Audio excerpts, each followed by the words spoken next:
Hey everybody, this is Roy Cannaday, and today we're taking a look at the Nova Pack for Marvel Champions, finally getting into the Champions-themed characters here. Let's take a look. Alright, so we're going to be taking a look at the Nova Pack here. So, of course we have Nova, and then in alter ego form here, it is Sam Alexander with 3 recovery. Alter ego action, spend 1 resource of any type to search your deck or discard pile for Supernova Helmet and add it to your hand.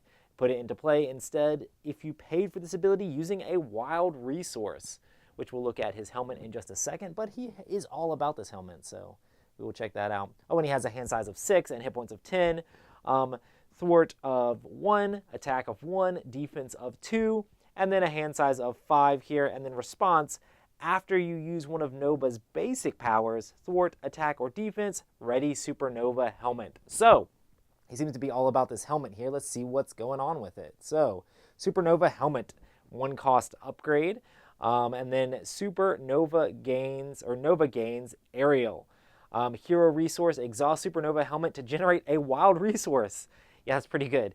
Yeah, Nova's all about these different wild resources, so we will check out how some of these cards interact with that. And there's another awesome card, Connection with the World Mind. Connection with the World Mind does not count towards your hand size. So when you're drawing up your hand size, so say you're in hero mode and it's 5, and you draw one of these in your hand when you're drawing up, then you will continue to draw up until you actually reach your hand size. So this doesn't count against your hand size, and you can end up saving it from turn to turn and use it at the opportune moment, being able to get that wild resource, because a lot of his cards interact with wild resources, being able to unexhaust and exhaust his helmet as you're attacking Nova. A lot of that stuff is good times, and you actually have 2 of those in the deck. Then there's Pot Shot, a 2-cost event. Double the number of resources generated while paying for this card if it's a wild resource. That's awesome. Hero action, deal 4 damage to the enemy. So this would only cost 1 if you use the helmet or like Connection to the World Mind to like pay for it. So you don't have to pay 1 card. So it's really easy to get this card played and does that cool 4 damage. So you actually get 2 of those in the deck. Oh, I'm wrong. You get 3 of those, which is awesome. So you can end up playing those super cheap. And then Light Speed Flight. So this is a 2-cost event. Double the number of wild resources generated when paying for this card again. So it only costs 1 if you're paying wild resources for it. And remove 3 threat from a scheme. So very similar to Pot Shot, but removing threat instead of doing damage. So that is your thwart event there for Nova. 3 of those also. And then Unleash the Nova Force is the 1-cost event, max 1 per round. Until the end of the round, each time Nova defeats an enemy or removes the last threat from a scheme, ready Nova and draw a card, which is really cool when the fact of readying Nova, whenever you ready him, you'll be able to then exhaust him again and then get that helmet out again and unexhaust it and then exhaust it again to pay for more things. So Nova can get all these cool combos of being able to play multiple cards out, and you have 2 of those in there. And then Force Field Protection. When a friendly character would take any amount of damage from an attack, prevent 3 of that damage. If you pay for this card using a wild resource, deal 3 damage to the enemy. Cool, so a defensive card that allows you to deal damage back if you ended up using wild with it. And then Miss Marvel. Here's an ally, the signature ally for Nova. And basically she costs 3.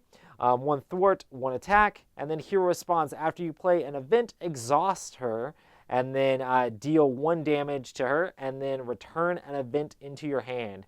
This is going to let you get those events back, which is really awesome with those cheap events that he has that he's allowed to play out.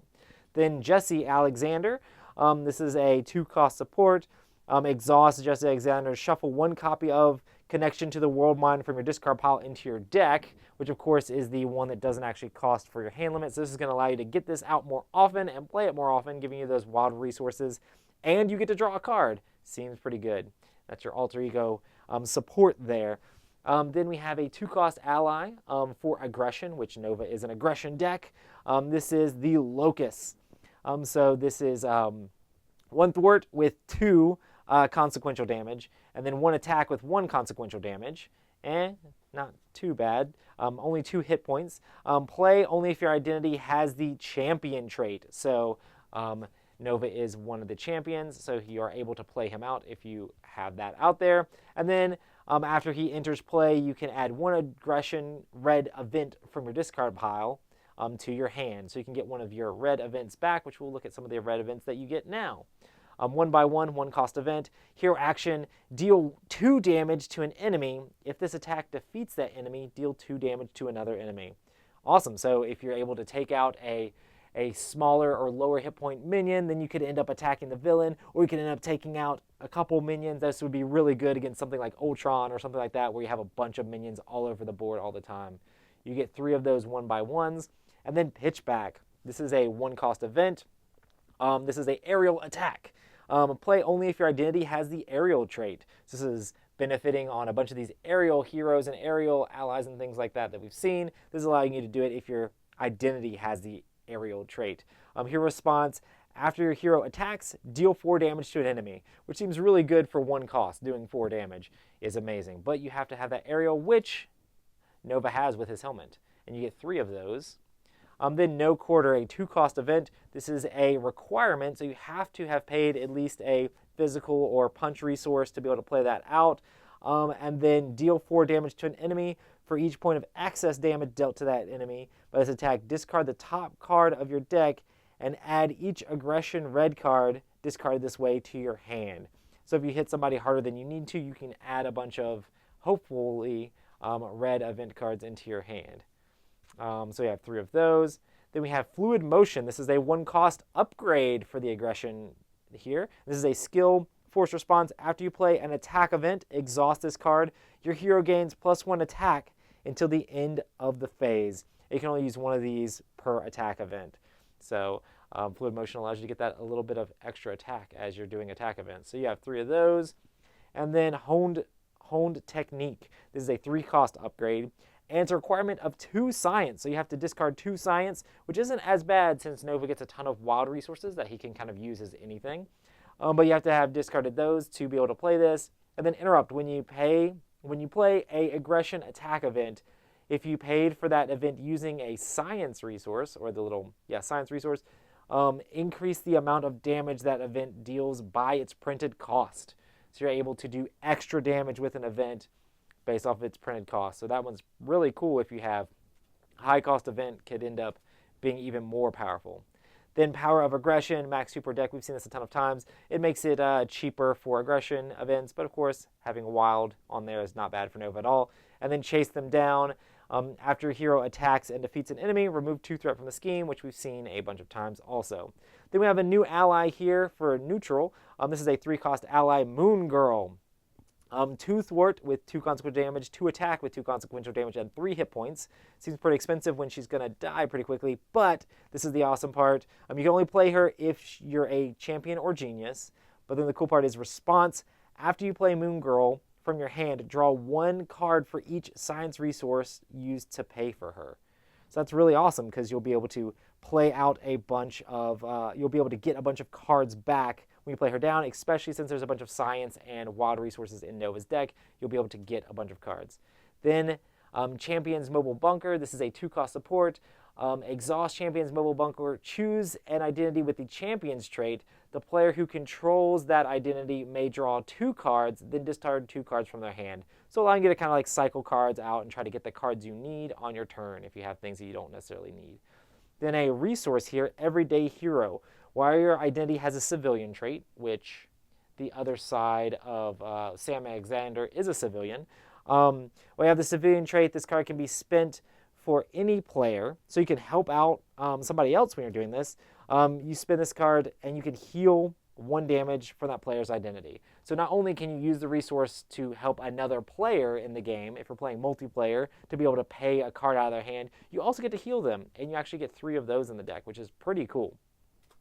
I need to go back and check which other people have the civilian trait, or if this is the first one.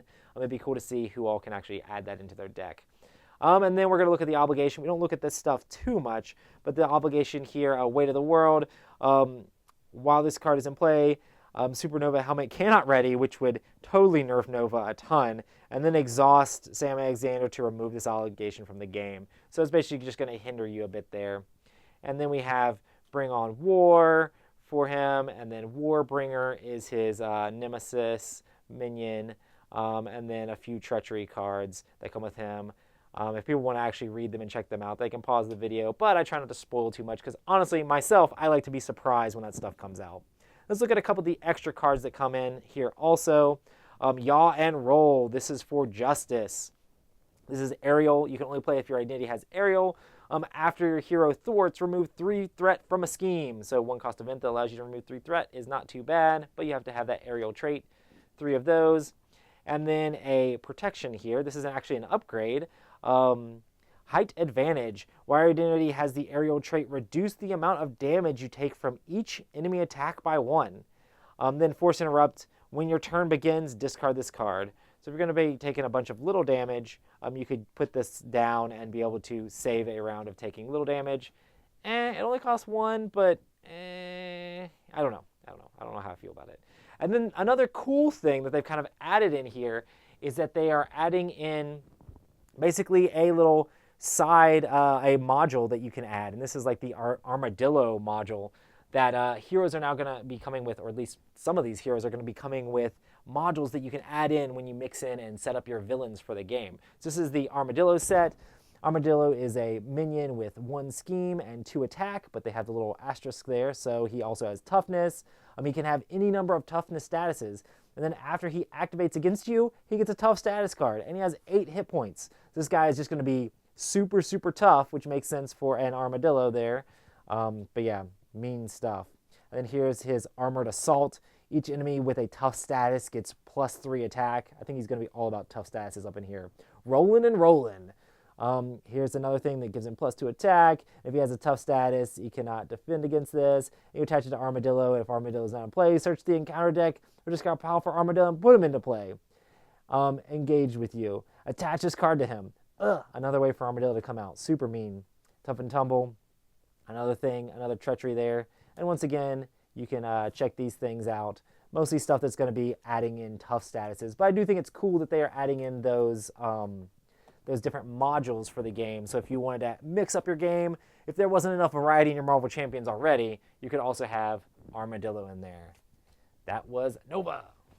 Let's take a look at what I think. So I really enjoyed this Nova pack. I think it's really cool how he has that helmet that he can unexhaust and get tons of wild resources. A lot of his cards revolve around him getting all those different wild resources, and being able to get cards into play for super cheap seems really cool. I just enjoy fast playing aggressive decks, so Nova is like very much up my alley. I mean, Nova I think may be a lesser known character, much more of like a spacey sort of thing, but I really enjoyed playing this character overall. I love the mechanics of the way it plays and how everything comes together, and that whole like the world mind thing where you have a card that's a wild resource in your hand that you get to carry over and it doesn't take up your hand size, I think is also pretty cool, because you can end up like drawing, if you're drawing 6 and you draw both of them in your hand at the same time, you have a hand size of like 8, it just feels really cool to be able to build up a awesome turn and play out all of those combos. If you're able to get like Miss Marvel out and be able to start pulling back some of those cool events, especially like the ones that do damage, or you can get rid of a ton of thwart, I think he can be pretty versatile, and he can do a lot of comboing, which is really how I enjoy playing Marvel Champions a lot of times. This is one deck that I really kind of want to deck load with a little bit and see if I can add a little bit more heavier hitting aggressive cards in there, especially since he has the aggressive cards that kind of like benefit if they cost more, they can do more damage with some of the upgrades that he has. And then just some of that stuff would be cool to mess around with. Aggression is like my favorite faction just because I like to basically speed run against the bad guys and try to beat them down as fast as possible. But those super quick solo games are a lot of fun for me, so Nova is super enjoyable.